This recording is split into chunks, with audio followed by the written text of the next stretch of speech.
they can't stand Google. Of course, they've fined them, these billion euro fines. They've hit them up so far with 3 massive fines, totaling more than 10 billion euros since I think 2017. And what have they fined them for?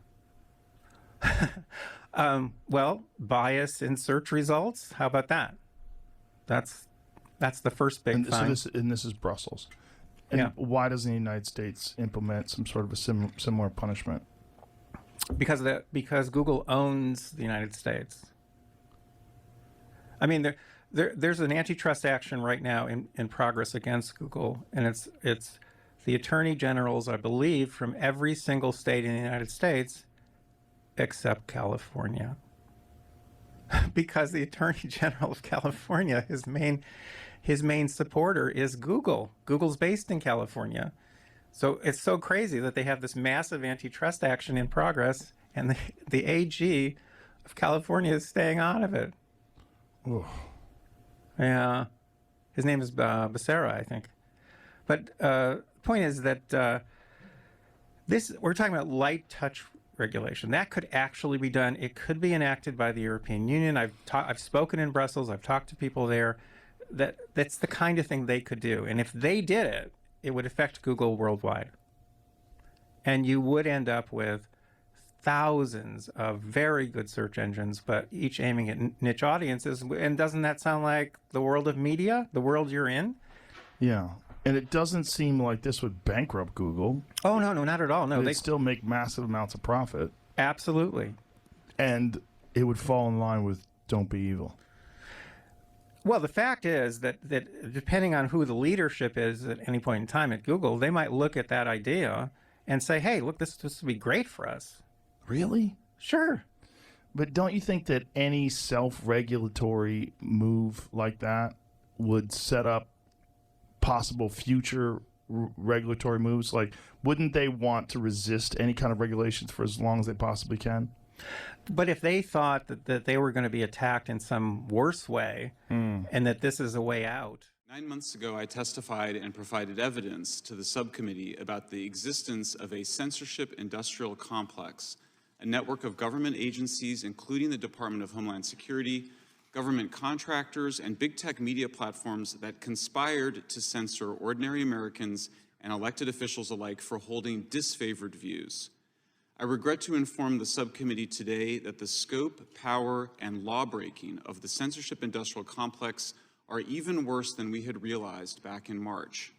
2 days ago, my colleagues and I published the first batch of internal files from the Cyber Threat Intelligence League, which show US and UK military contractors working in 2019 and 2020 to both censor and turn sophisticated psychological operations and many insist that all that we identified in the Twitter files, the Facebook files, and the CTI files were legal activities by social media platforms to take down content that violated the terms of service. Facebook, X, formerly Twitter, and other big tech companies are privately owned, people point out, and free to censor content. And government officials are free to point out wrong information, they argue. But the First Amendment prohibits the government from abridging freedom of speech. The Supreme Court has ruled that the government may not induce, encourage, or promote private persons to accomplish what is constitutionally forbidden to accomplish. And there's now a large body of evidence proving that the government did precisely that. What's more, the whistleblower who delivered the CTIL files to us says that its leader, a quote-unquote former British intelligence analyst, was quote-unquote in the room at the Obama White House in 2017 when she received the instructions to create a counter-disinformation project to, quote, stop a repeat of 2016.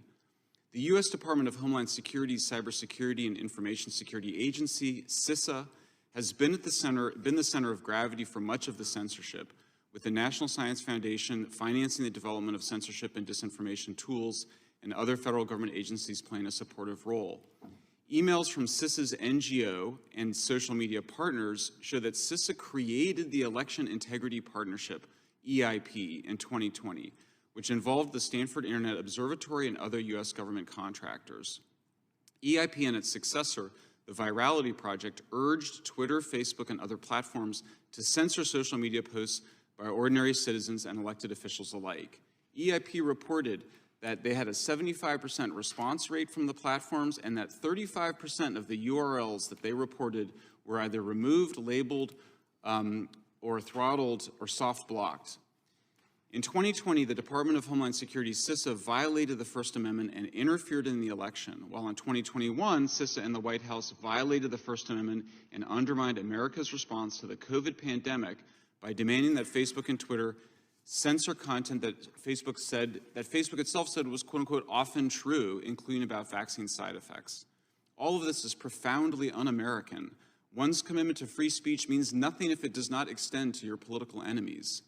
In his essential new book, Liar in a Crowded Theater, Jeff Kosef, a law professor at the United States Naval Academy, shows that the widespread view that the government can censor false speech and/or speech that, quote unquote, causes harm is mostly wrong. The Supreme Court has allowed very few constraints on speech.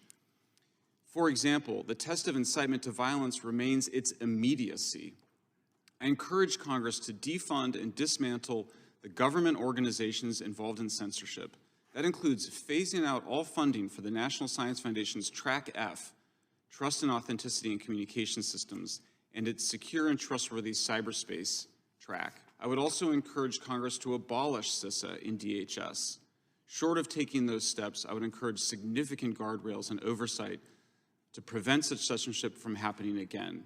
In particular, it's very easy to see the line in CISA. They say they're covering physical security, cybersecurity, but they added a third one, cognitive security, which is basically attempting to control the information environment and how people think about the world, including the stories that they tell.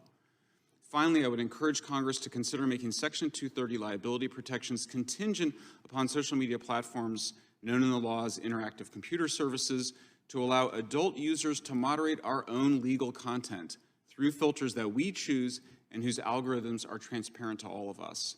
I would encourage Congress to prohibit government officials from asking the platforms to remove content, which the Supreme Court may or may not rule unconstitutional next year when it decides on the Missouri v. Biden case. Should the court somehow decide that the government requests for censorship are constitutional, then I would urge Congress to require such requests to be reported publicly, instantaneously, so that such censorship demands occur in plain sight. Thank you very much.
high-ranking search results over lower ones. SEAM is an especially dangerous form of influence because it is, in effect, subliminal. It also leaves no paper trail for authorities to trace. It's an example of a short-lived or, quote, ephemeral experience. That's a phrase you'll find in internal emails that have leaked recently from Google. I'm now studying 7 such manipulations like SEAM, and unlike billboards or those Russian-placed ads, these manipulations are invisible and non-competitive. They're controlled entirely by big tech companies, and there is no way to counteract them. Number 2, on Election Day in 2018, the Go Vote reminder that Google displayed on its homepage gave one political party at least 800,000 more votes than it gave the other party. That reminder was not a public service, it was a vote manipulation. Number 3, in the weeks leading up to the 2018 election, bias in Google's search results may have shifted upwards of 78.2 million votes spread across many races to the candidates of one political party. This number is based on bias in data captured by my 2018 monitoring system, which preserved more than 47,000 election-related searches conducted by a diverse group of American voters. I know how to stop big tech in its tracks, and that brings me briefly here to monitoring systems and the proposal I published yesterday. A 2015 phone call from the Attorney General of Mississippi prompted me to start a years-long project in which I have learned how to capture online ephemeral experiences. In early 2016, I deployed a system that allowed my team to look over people's shoulders as they conducted online searches with their permission. I deployed a more sophisticated system in 2018, and I'm raising funds now to build a much more comprehensive system in 2020, one that will allow us to catch big tech in the act, to instantly spot when Facebook is biasing news feeds or when Twitter is suppressing tweets sent by Ann Coulter or Elizabeth Warren. This system must be built to keep an eye on big tech in 2020, because if these companies all support the same candidate, they will have the power to shift 15 million votes to that candidate. To let big tech get away with subliminal manipulation on this scale would be to make the free and fair election meaningless. Finally, regarding yesterday's article, Congress can quickly end Google's worldwide monopoly on search by declaring Google's massive search index, the database the company uses to generate search results, to be a public commons, accessible by all, just as a 1956 consent decree forced AT&T to share all its patents. There is precedent in both law and Google's business practices to justify taking this step, which will make online search competitive again and dramatically diminish Google's power worldwide. In 1961, Eisenhower warned about the possible rise of a technological elite that would control public policy without people's awareness. That elite now exists, and you must determine where we go from here. Chairman Cruz, Ranking Member Hirono, Mrs. Blackburn. Other members of the committee, democracy as originally conceived cannot survive big tech as currently empowered. I look forward to your questions.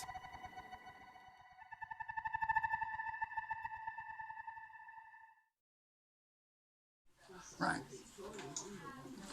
What we've just been watching there is some footage from one of an investigative reporter called Michael Schoenberger at a congressional hearing about the weaponisation of social media and big tech.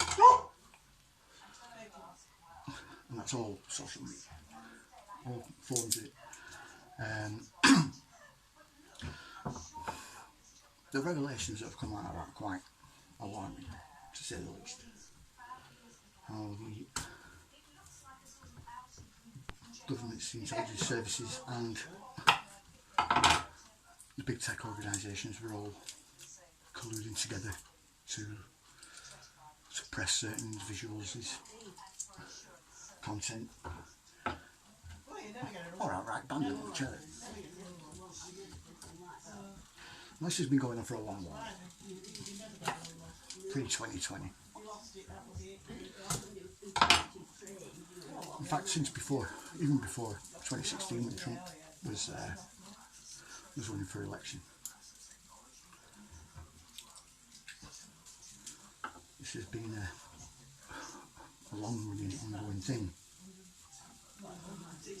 and it's mostly to do with the free flow of information, mostly. That was from the YouTube revelations, but we've been doing it on Facebook and on Twitter as well, obviously, which is kind of like pre-Elon Musk days. And the other piece of footage was from a Timcast podcast, Timble podcast, with a gentleman called Robert Epstein, who we'll get to in a minute. What he had to say and what he's been doing for, well, since 2016. It's amazing work. He's had to pay a high price, a very high price, to keep revealing the information that he has been doing. Mostly on Google, Alphabet. Now, we need to get a few things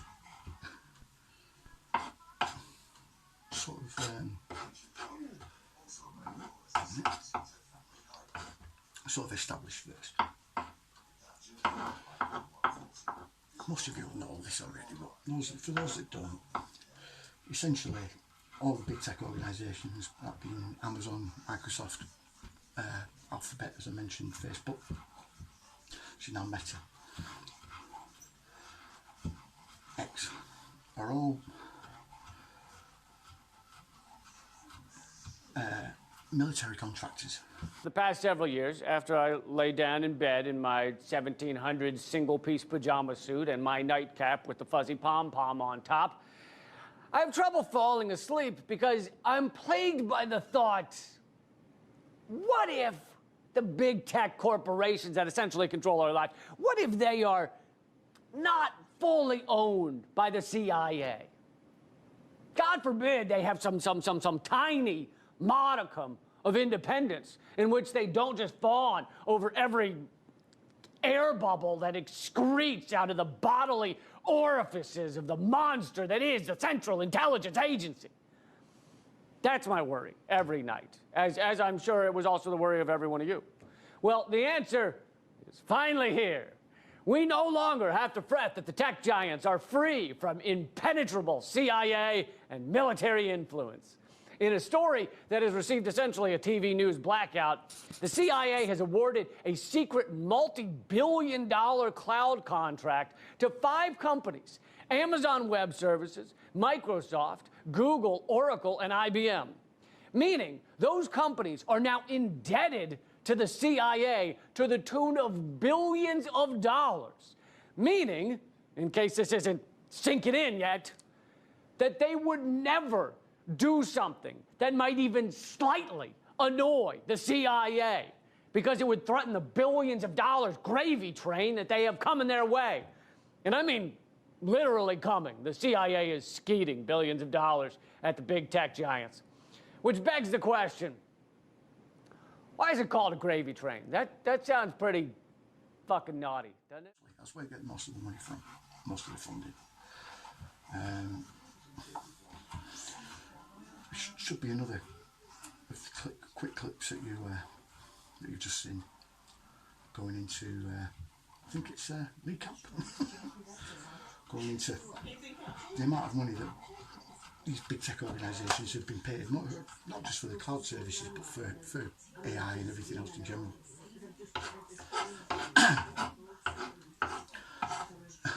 This is first and foremost where they get the vast majority of their funding from.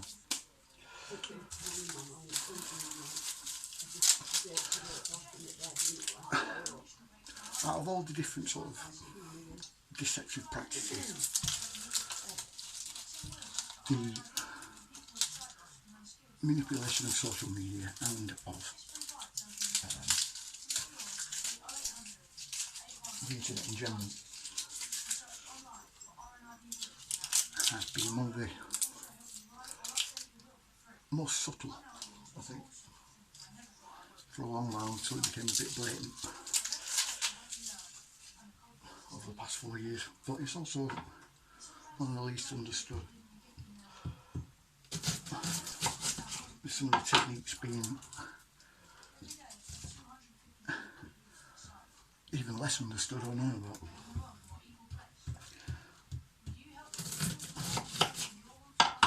What do I mean?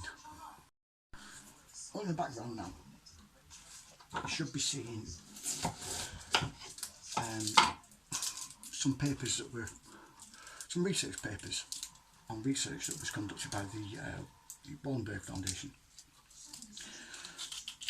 Now, if you don't know who the Wallenberg Foundation is, or who the Wallenbergs are, they're a step up from the Rothschilds, shall we say. These guys are all in Europe. They also have their fingers in a massive amount of pies, but mainly in the biotech and AI research. They have a fully funded by them university in Sweden called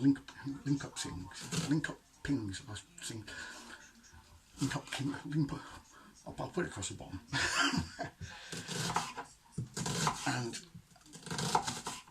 you should be seeing one of their research papers on the lexical variations in political opinion. How do you mean? This is probably what you're thinking right now. Lexical variations. Speech patterns. Mostly vocabulary. Everyone has, like I said before, everyone has their own sort of personal lexicon that they use.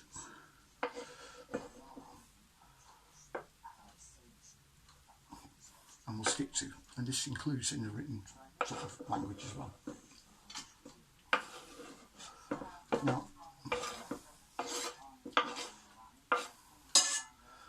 this initially started off as a study of politicians to try and figure out the political leanings, and then they broadened it a bit, shall we say. This isn't the only dubious sort of kind of research that the Wallenbergs have been looking into. They've also been looking at people's habits on podcast apps like Spotify or on YouTube or Rumble. Try to figure out how they can better steer people to what they consider authoritative information. You know, rather than someone that actually knows what they're talking about.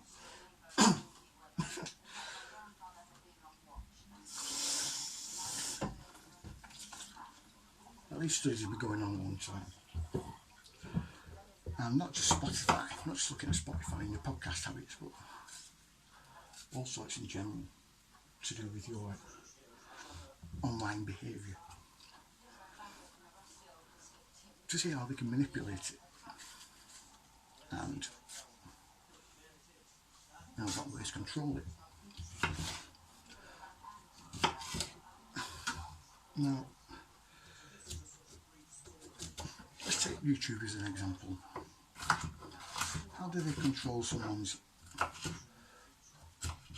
way of speaking in a way that isn't necessarily overt?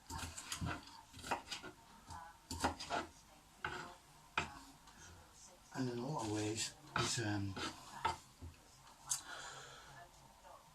isn't noticed by a great many people, that are actually changing the verbal habits. And you start changing your verbal habits, you start changing the way that you think. And they do this through affecting your content based on words that you say in that content, or using that content, if you know what I mean. How many of you have noticed that a lot of terms, say like, I don't know, vaccine, is now changed for something else. Another way of saying that, yeah? By a great many sort of YouTubers in general. So they change it for stuff like boop boop, or there's one guy called Sanity for Sweden says the tea, which I think is brilliant.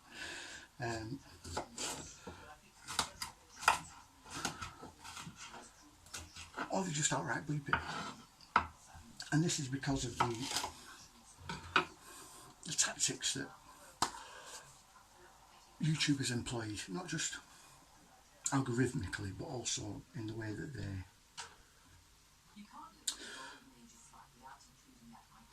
monitor content, yeah, monitor certain people's content, and the measures that they put in place to get you to alter your behaviour, such as demonetisation or shadow banning, which is basically when they lower the visibility of your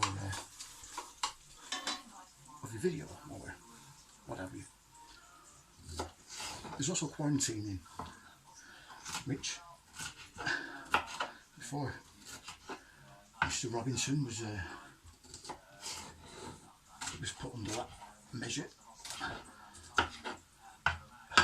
I'd already been under YouTube quarantine for about 6 months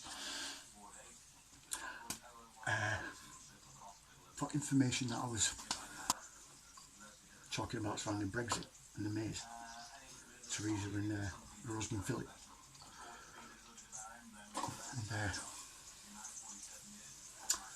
and Sajid Javid as well, and slightly dubious sort of ties to the EU still. Whilst Theresa May was Prime Minister, and their connection to a lady called Gina Miller as well. Those of you in Britain will know exactly what I'm talking about, right? But it's a topic for another time that I've done in another video. Anyway.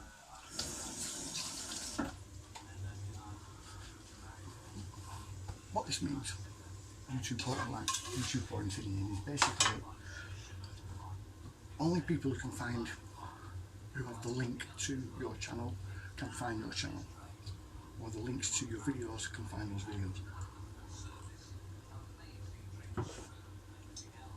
They're essentially automatically categorised as unlisted instead of public without your knowledge, so no one can find them.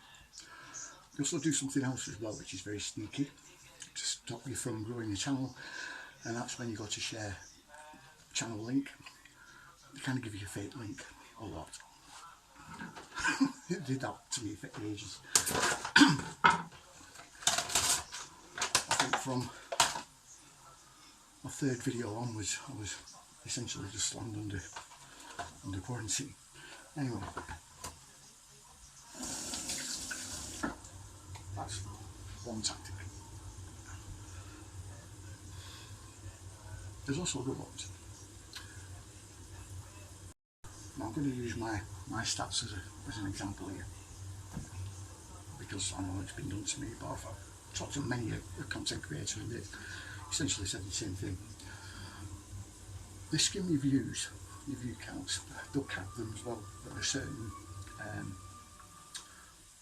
number, and whenever you go over that, they'll immediately wipe any off that are over that number. So if you get a rush, a run of people, they'll go off after a couple of hours. Now if you complain to YouTube or to Google about it,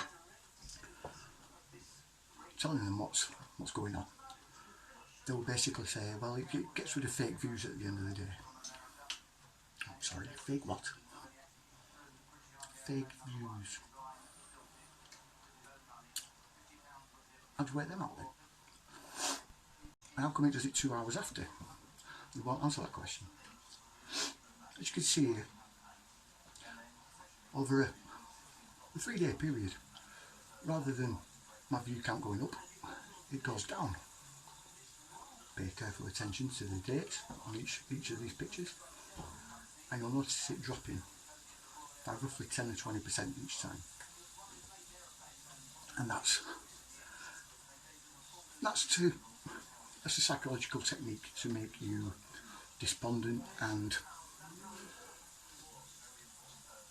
to demoralise you, basically, to make you think that no one's listening, in order to change your way of thinking and the way that you produce the information that you put out. See, it's very sneaky. We do this a lot. Not just YouTube though, you get the same thing with Facebook. Facebook running experiments for years, like showing certain people depressing content, certain other people happy content all the time, and seeing what would happen, like over long periods if you got the same sort of thing over and over and over again. This is something else that not just the Wallenberg Foundation but also Rand Corporation was and Chatham House and the Royal Institute were all working on and researching for unknown, not nefarious at all reasons. They're doing it for our own good, obviously. Now, 2020 though, this is when things took a very very overt turn, because all of their meddling and messing with people and trying to control the narrative didn't work.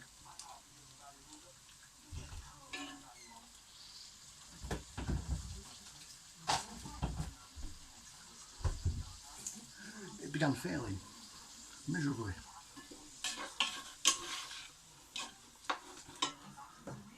As more and more people were becoming more and more aware of what was going on.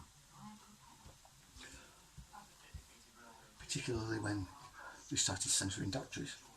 Not just any doctors, but very high in their in their field of expertise, high up in some of them world renowned, like Peter McCulloch or John Ioannidis. I mean, he's the world's foremost leading epidemiologist, and they were censoring him. Or people like Geert van den Bosch, that were the lead scientists for the Bill and Melinda Gates Foundation, and Gavi. They was extremely concerned about what was going on and what they were doing, and decided to speak out. Or someone like Mike Eden, who was Pfizer's director of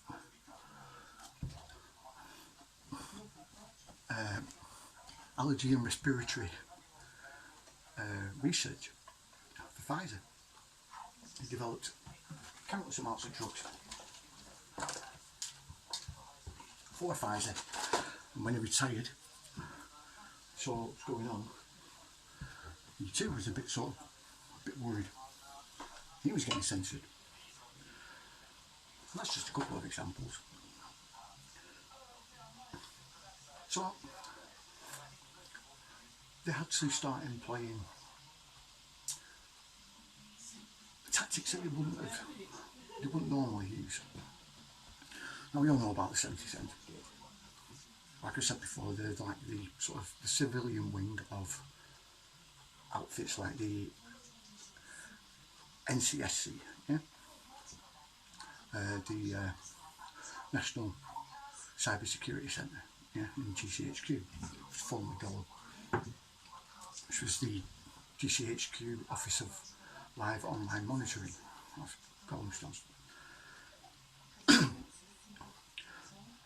And also extremely sort of the combat ready sort of wing of the British military as well, which is 13 Signals, 77th like the civilian arm of them. But they needed to bring out the cyber geeks, shall we say, outfits like Spy B, or Nudge Unit. This is when people really started to notice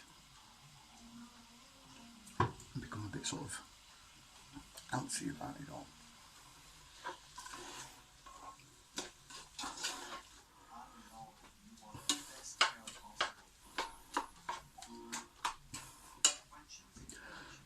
They started to get more. The first thing they did, well, at least in the UK, was get spin doctors and advertisers in, like marketing firms. Not epidemiologists, not virologists or anything like that, but military psychologists, marketing firms and PR firms. And they began to smear everybody that was sort of very high in the public eye. You know? People like Geert van den Bosch, like needed, using their former positions as whatever they were on what is perceived by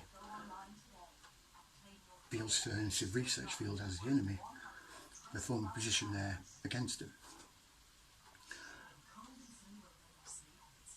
So, of course, the word shill comes out more and more and more and more, control opposition, everything else.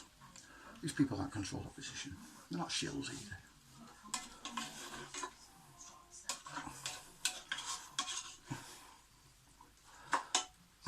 Despite what many people will say, and the people that are normally saying that are in themselves controlled opposition.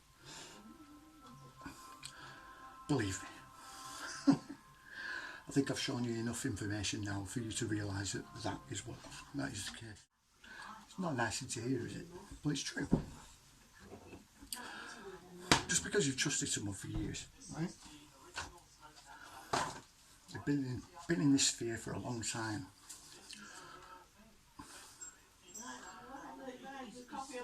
But this is the point.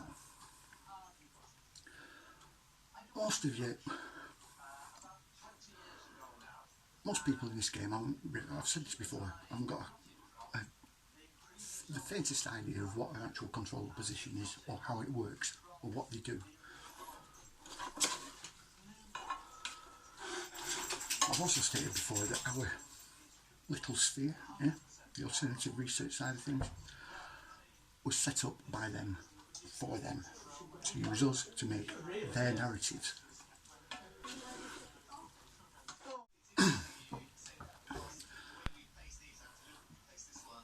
The vast majority of you out there see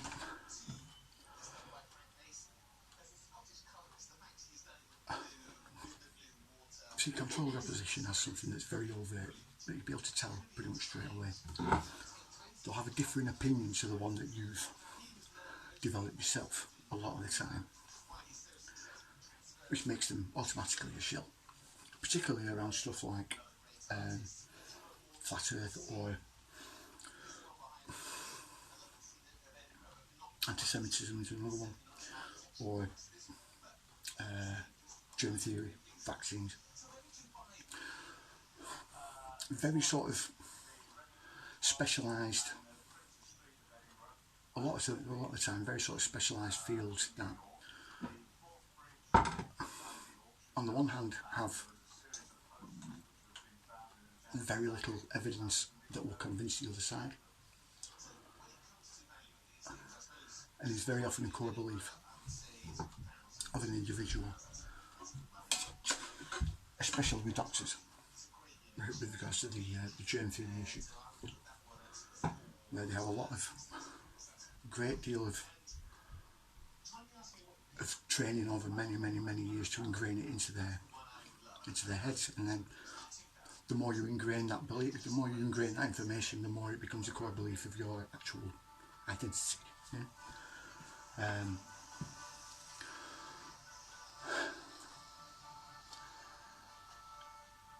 It gets to the point, this kind of thing, we'll just on a little sort of tangent. A core belief is something that you hold deeply, and it is actually a part of your psyche, yourself, yeah, part of you. A breaking of that core belief, or something that goes against that, contrary to it, can be extremely damaging to a person's sort of mental state, and can be irreparable at the end of the day. It can lead to a psychotic break and then gone. It's that bad. To combat against this and to defend against it, your mind does very strange things, right? One of them being, if I've used the analogy, if you're stood there with someone who believes that the person on this side is blue and the person on that side is orange, right? But you know that guy's pink, and you can see that guy's pink, right? But they're convinced that they're orange. They will only see them as orange. They'll see the other one as blue perfectly fine, which is what you will do. But this pink guy over here will still remain orange. Or they won't see them at all. Your mind will literally map them out, so it doesn't break that core belief. There's a guy called John Mack. He was the head of psychology at Harvard. He was also a UFO researcher. Now, John Mack, sadly, is dead now. He was run over by a car in London during the, I think it was 1990s, late 1990s. Anyway, he started investigating alien abductions with the express aim of debunking them. And the more he started to look into them, and the more he started to research them, he began to realise, hold on, there's actually something here. These people aren't crazy. They are experiencing something completely beyond their sort of understanding. Anyway, he was sat in a cafe across from Harvard, talking to a friend of his who was also a psychologist. No, he was an astrophysicist, sorry. And he just asked him point blank, well, when his friend turned around, he said, why are you still investigating this sort of this alien thing? Like, you know, it's a bit daft, isn't it? So John turned around and said, no. He said, what would you do if an alien spaceship landed on the ground there and you walked over to shake hand and said, take me to your leader, what would you do? And the guy turned around and said, I'd probably ignore them. And John said, well, why? He turned around and he pointed to all the telescopes and he said, because all of that there would be meaningless, all that we've learned. And it was then that Dr. Mack realised that people will do anything to keep this established order in their brain. Yeah? Everyone has got a limit, right? And this is something that these psychological units and cyber warfare teams and psychological warfare teams exploit all the time. It's the easiest one to exploit as well. An attack on your core belief.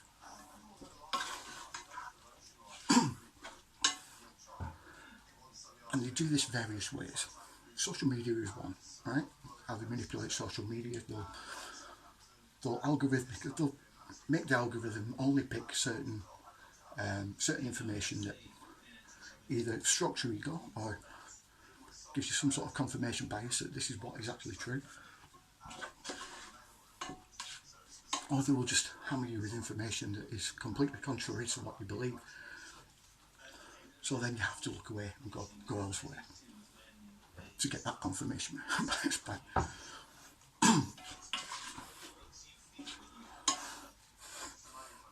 They have their own agents in the field, yeah, planted. And these people will have expanded their followership and their subscriber base and everything else very organically, right?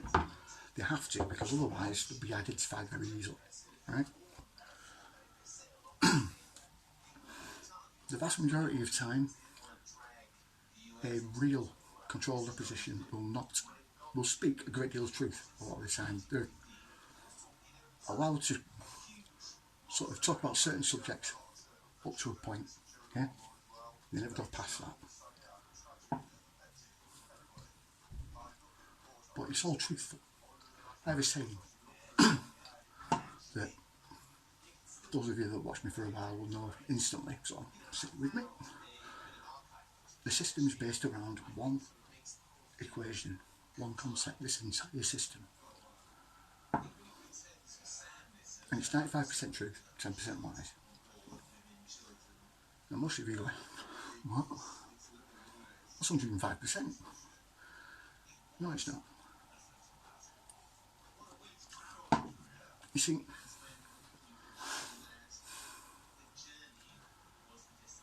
the actual amount of truth that we get varies. But the actual equation of, well, the recipe of truth and lies varies a great deal, but there's always a lot of truth, there's always mostly truth. And the lies part is like sometimes it's just a garnish on the top, or maybe a little bit more. They're never outright lie. And this is because now they use a heck of a lot of truth for one purpose, and that's to draw you in and keep you in. If you don't lie all the time, you'd soon figure them out, suss them out, and they won't be very effective.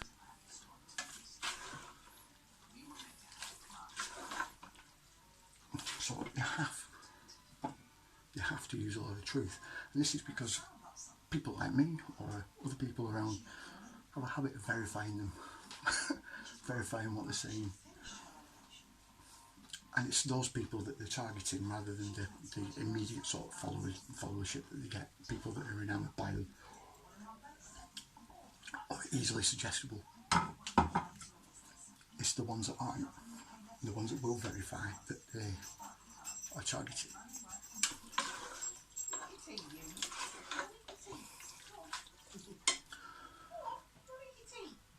So that's the chill side of things, like the controlled opposition side of things. But then they combine that with other sort of, I've gone over the lexical variations and everything else. You combine, so they know what language you're going to use, and they will mimic it, or depending on the situation and what they want you to do, they'll either mimic it to sort of complement what you say, yeah, or they'll say something opposite to antagonise you and make you quit swanger, yeah. They use emotion, and in an emotional game a heck of a lot.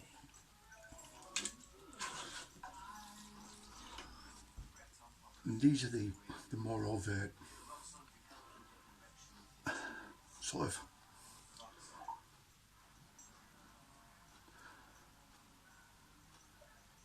instant, yeah, or, well, no, not instant, but conscious, that's the better word, the conscious sort of aspects of the manipulation, the stuff you can see.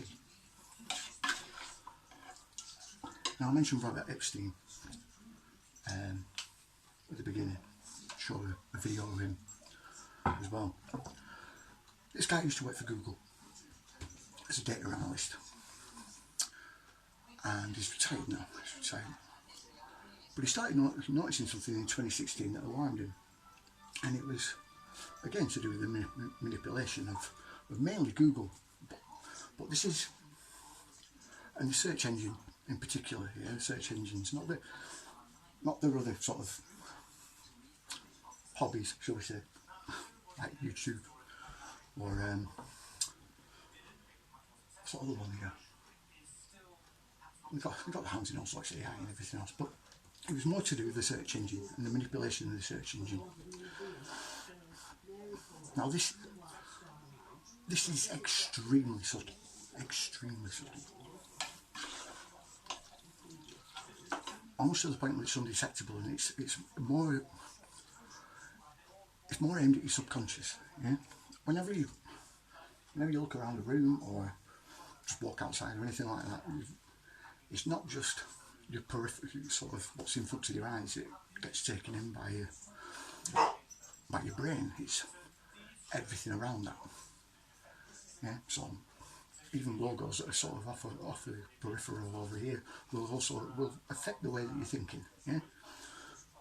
You'll suddenly have an urge for coffee because there's like a sort of a coffee advert maybe over here. Yeah. But it's like just out your field of view, but for some reason you just get an urge for a coffee. There you go. And that's why it's designed that way. The way they use it online is very sneaky though. It's mostly to do with your search engine results. Now everyone knows about the sort of they're making more prominent things like about stories that they want you to see. Yeah, or counter the narrative that you're already looking at. But there's other little tricks that they use. These are called ephemeral sort of. It's ephemeral manipulation, which is basically fleeting. Yeah, you'll type something in your search bar and you'll get a shed load of suggestions, right? And you know those suggestions will only turn up that one time and boom, they're gone, right? You'll only get them that one time. Now, depending on what you're looking for, if it's something that goes against the narrative, they will deliberately put keywords that your conscious mind won't pick up, but your subconscious will, and it will put them together as something that will go against that narrative, well, go for that narrative that you're trying to go against. Yeah. Same with your search engine results. Yeah, they're ephemeral as well. For the first few pages, they're one time only. Yeah, you only get them that one time. Now when you go off that page and reload it, it will be completely different all the time, depending on what you're looking for. Especially if it's something like you're looking for excess death figures. Yeah, it will give you about 90 stories that are all sort of trying to dissuade you from looking for that, or make you think that that's not the case. Yeah, it's just normal. And the minute you go back, yeah, after clicking off it, you'll go somewhere, you'll go and look at one of them, you'll come back and they'll be completely different again. Yeah, and this again is to hit your subconscious to slowly manipulate you over time. So, although it's probably the most long-term and longest, takes the longest to actually sort of affect you in a deep way, but it affects you at an even deeper level and becomes more permanent. Which is something that Robert Epstein was finding out. The experiments that they were doing, they were finding that just through these ephemeral sort of techniques, that they were getting more and more people that were undecided. Yeah. Between the Republicans and Democrats, they were getting more of them to swing more to the Democrats just simply through these tiny little, almost imperceptible alterations to what they were getting in these suggestions, shall we say.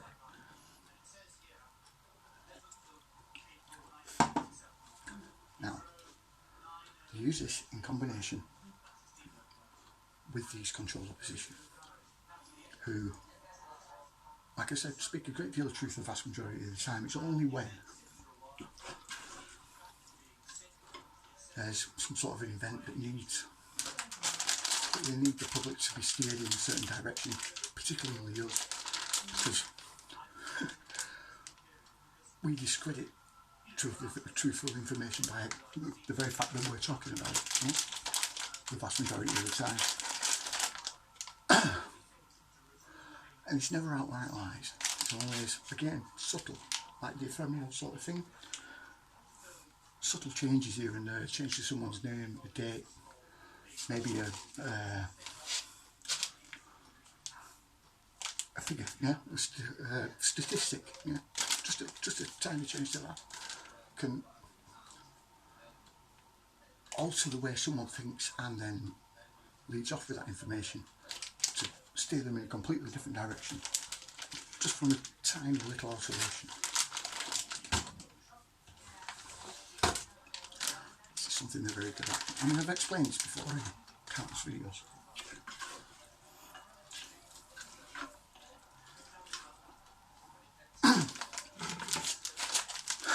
Now, I said that Robert Epstein's paid a higher price than most people, and this is basically because of he knows his wife was killed by Google, at least, or someone in the intelligence services, simply by the way that he's... I'll let him explain. Well, in 2019, one of the things I did around the same time I did the testimony is I did a private briefing for state attorneys general. And so I did my thing, and I can scare people pretty well with my data. We haven't got to my monitoring projects yet, but we will. Okay. But I did my thing. And then I went out into kind of the waiting room there and just waited because I was done. And they started filing out, and one of them came up to me. I know exactly who it was. I know what state he was from. And he says, Dr. Epstein, I hate to tell you this, but he said, I think you're going to die in an accident within the next few months. And then he walked away. Now, I did not die in an accident in the next few months, but my wife did.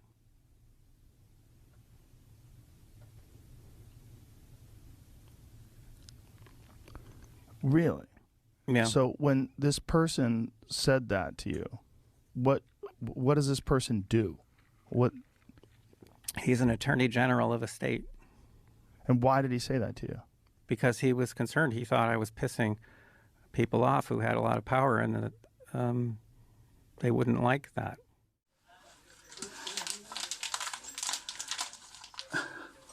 This man has now made it his life's work to expose big tech, Google, the manipulation techniques and the way they're tied into the government like nothing else before.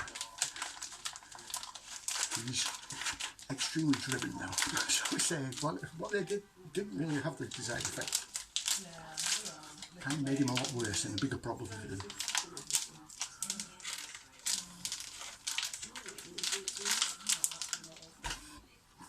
This is just the tip of the iceberg, really, to do with all of this. Each episode in this series, I've tried to cram as much information as I can in as concise a way as I can that will explain it as best I can. But there is a shed load of information that I've not been able to feature in this entire series that is still just as important as what I've already conveyed. So I'm going to do one more episode, and it'll be an epilogue episode. I'm just tying everything together. But just like I've done with every other episode in this series, I've left a link to a group, a Telegram group. If you're not on Telegram, join Telegram. It's not full far-right idiots, well, some of them are, but it's mostly people like me sharing a lot of information. And that group is specifically set up to contain all the information that I've used for this series on that page, all the documents.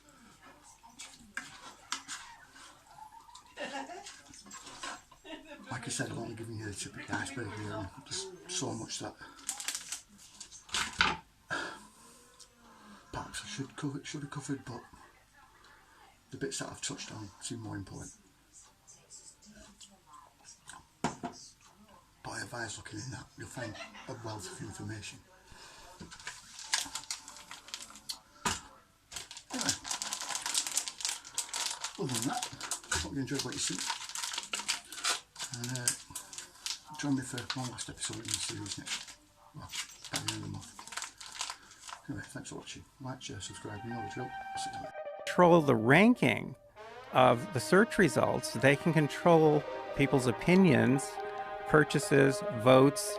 Now, they can't control everyone's opinions because a lot of people already have strong opinions. So the people they're going after are the people who are undecided, the people who are vulnerable, and they know exactly who those people are. And they literally, your mind is putty in their hands.